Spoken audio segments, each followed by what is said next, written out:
আমরা 6 বছরের বাচ্চাকেও আপনার অজুবিহীন পড়তে দেই না।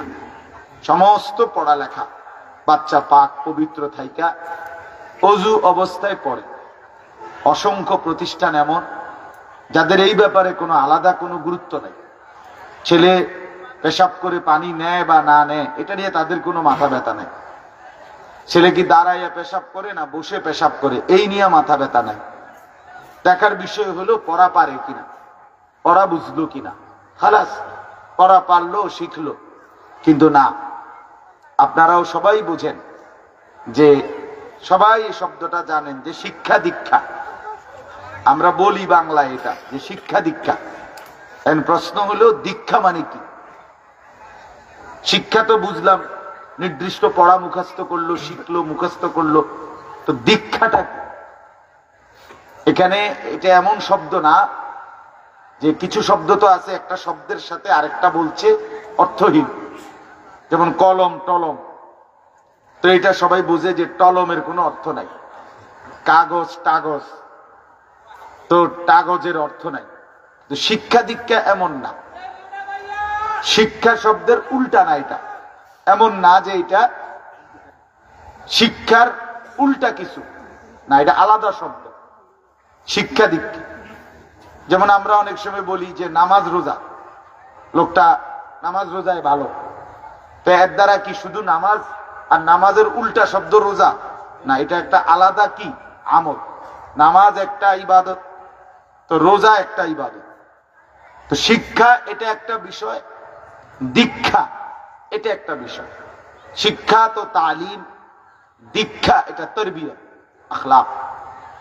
আখলাক অর্থাৎ শব্দ মুখস্থ করা এটা যেমন জরুরি, জিন্দেগি গঠন করা এটাও সমান জরুরি, বরং তার চাইতে বেশি জরুরি। এজন্য আমাদের ফেনীর একজন বড় বুজুর্গ আলেম আছেন, ফেনী জামিয়া রশিদিয়া মাদ্রাসার হযরত মাওলানা মুফতি শহীদুল্লাহ দামাত বারাকাতুহুমুল আলী, বাংলাদেশের অনেক বড় একজন বুজুর্গ আলেম।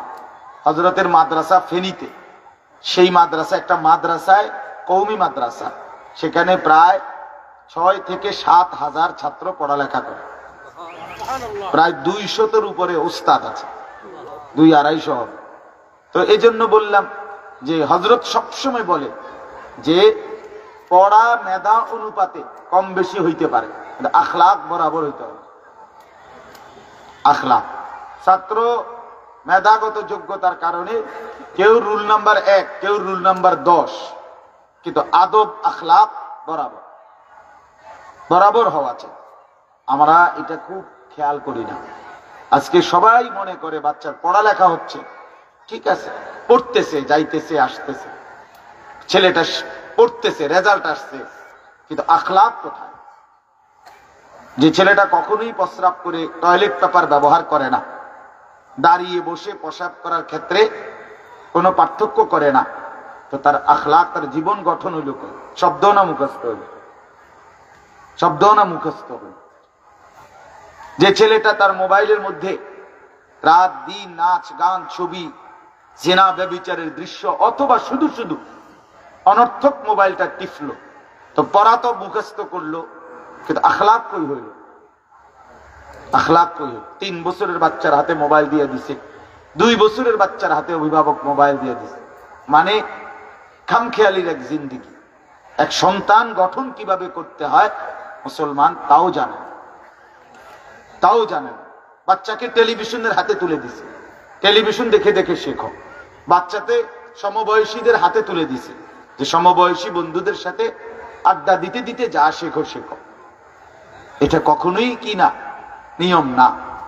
রাসূলুল্লাহ সাল্লাল্লাহু আলাইহি ওয়াসাল্লাম বলছেন, কুল্লু মাউলুদিন ইউলাদু আলাল ফিতরা, প্রত্যেকটি মানব সন্তান আল্লাহকে মানার শতভাগ যোগ্যতা নিয়ে পৃথিবীতে ভূমিষ্ঠ হয়। কোরআন শরীফে আল্লাহ তাআলা বলছেন, ফিতরাতাল্লাহিল্লাতী ফাতারান নাসা আলাইহা, কোরআনের আয়াত। আল্লাহ তাআলা বলেন, দিন মানার পুরা যোগ্যতা দিয়েই আমি আল্লাহ মানুষকে সৃষ্টি করেছি। আল্লাহ তাআলা এমন একটি হুকুম করে নাই, এমন একটা বিষয় নিষেধ করে নাই যা পালন করার যোগ্যতা কিংবা বর্জন করার যোগ্যতা আল্লাহর বান্দার শরীরের মধ্যে নাই এমন কোন বিধান নাই। আমার মধ্যে রুকু করার যোগ্যতাই নাই, অথচ আমারে রুকু করতে বলছে, অথচ আমার কোমর বাঁকা হয় না, বিষয়টা এমন না। আমি সেজদাই দিতে পারি না, আমার হাঁটুও বাঁকা হয় না, কনুইও বাঁকা হয় না, কোমরও বাঁকা হয় না, অথচ আল্লাহ আমারে বললেন সেজদা দিতে। বিষয়টা কি এমন?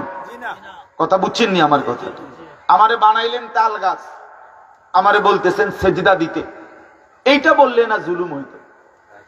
এটা বললে না জুলুম হইতো? কিন্তু আল্লাহ তাআলা যতগুলো হুকুম করেছেন, যতগুলো নিষেধ করেছেন, প্রতিটা হুকুম পালন করা, প্রতিটা নিষেধ বর্জন করার 100 যোগ্যতা আল্লাহ তাআলা বান্দার শরীরের মধ্যে দিয়েছেন। কোরআনুল কারীমের মধ্যে আছে, আল্লাহ তাআলা বলেন, বান্দা আমি তোমাকে বানিয়েছি নাবতালিহি, পরীক্ষা করার জন্য, আর পরীক্ষায় উত্তীর্ণ করার উপযোগী। ফাজআলনাহু সামিআন বাসীরা, আমি আল্লাহই তোমাকে শুনবার জন্য কান দিয়েছি, দেখবার জন্য চোখ দিয়েছি। তাফসীরের মধ্যে লিখছে, অর্থ হইল আমাকে মানবার পুরা যোগ্যতা সম্পন্ন শরীর দিয়েছি। ওযু, গোসল, নামাজ, রোজা, হালাল হারাম, পাক নাপাক সবকিছু বান্দা পালন করতে পারবে এমন যোগ্যতা দিয়ে তারে মানুষ বানাইছে। মানুষ হইবার পরে, মুসলমান হওয়ার পরে কেউ যদি বলে আল্লাহর এই হুকুম পালন করা আমার পক্ষে সম্ভব না, তাহলে এটা হইতে পারে তুমি ছাগল, মানুষ না। তুমি গরু ছাগল ছাড়া আর কিছু না, তুমি মূলত হাইওয়ান। ইনসান হইলে পারতা, তুমি যদি মানুষ হইতা তো ঠিকই পারতা, তুমি যদি মানুষ হইতা তো পারতা। মূলত তুমি নিজের মানুষ এই পরিচয় ভুলে গেছে। তো এই জন্য বাপ, আল্লাহ নবী সাল্লাল্লাহু আলাইহি সাল্লাম বলেন, ফাআবাওয়াহু ইউহাব্বিদানিহি আও ইউনাসসিরানিহি আও ইউমাজ্জিসানিহি, মা বাপ সন্তানকে ইহুদি বানিয়ে দেয়, অথবা খ্রিস্টান বানিয়ে দেয়, অথবা অগ্নি পূজক বানিয়ে দেয়। সরাসরি হাদিস। বাবা মা নষ্ট করে দেয় সন্তান। রাসূলুল্লাহ সাল্লাল্লাহু আলাইহি সাল্লাম বলছেন, বাবা মা 3 বছরের বাচ্চাটা ছোট্টবেলা থেকেই ঘরে টেলিভিশন দেখে, রঙিন সিনেমা দেখে, নাটক সিনেমা দেখে, তারে এটা শিখাইবার ক্ষেত্রে কে ব্যবস্থা করে দিল? তার মা বাপ। এ তো 3 বছরের বাচ্চা বাজার থেকে কিনে আনে না, টেলিভিশনে এত বড় এটা তো বাচ্চাটা আনে না, এটা তো তার অভিভাবক আছে। এই 3 বছরের বাচ্চাটারে কার্টুন দেখার জন্য, গেমস খেলার জন্য এত বড় মোবাইলটা, এটা তো তার বাবাই দিছে, অথবা তার মা, তার দুলা ভাই, তার বড় ভাই, তার চাচা, এমন কেউ একজন তার হাতে তুলে দিছে। এই জন্য আমি সবসময় বলি, যেই মা বাপ, অভিভাবক সন্তানের, অপ্রাপ্ত বয়স্ক সন্তানের হাতে এই বড় মোবাইলগুলো তুলে দেয়, এই মা বাবার চাইতে বড় জালেম আর কেউ নেই। ওরা নিজ হাতে সন্তানকে গলা টিপে হত্যা করে ফেল, ধ্বংস করে দিল, বরবাদ করে দিল, বরবাদ করে দিল। অসংখ্য অভিভাবক আমাদেরকেও তো বলে, বাচ্চা হুজুর খায় না, ঘুমায় না, বাচ্চা মোবাইল না দেখতে না দিলে খায়ও না, ঘুমায়ও না, কান্দে, শুধু কান্দে কান্দে। তার এই বদ অভ্যাসকে বানায়। আর দ্বিতীয় কথা হইলো, কান্দলে কি হয়েছে? কোন বাচ্চা যদি কান্দে, তো কান্দলে কি মরে যায় মানুষ? তো হেঁটে কান্দুক, কান্দলে কি হয়েছে? কানতে কানতে সে একসময় থেমে যাবে। 3 বার পরে, 4 বারের পরে সে বুঝে নিবে যে এটা আমারে দিবে না। কথা বোঝেন নাই? কাঁদতে কাঁদতে নলে 3 বার কাঁদলো, 4 বার কাঁদলো, 10 বার কাঁদলো, একটা পর্যায়ে সে বুঝবে যে এটা আর আমারে দিবে না, এটা আমারে দিবে না। এই জন্য বাপ আমার এটা খেয়াল করা চাই।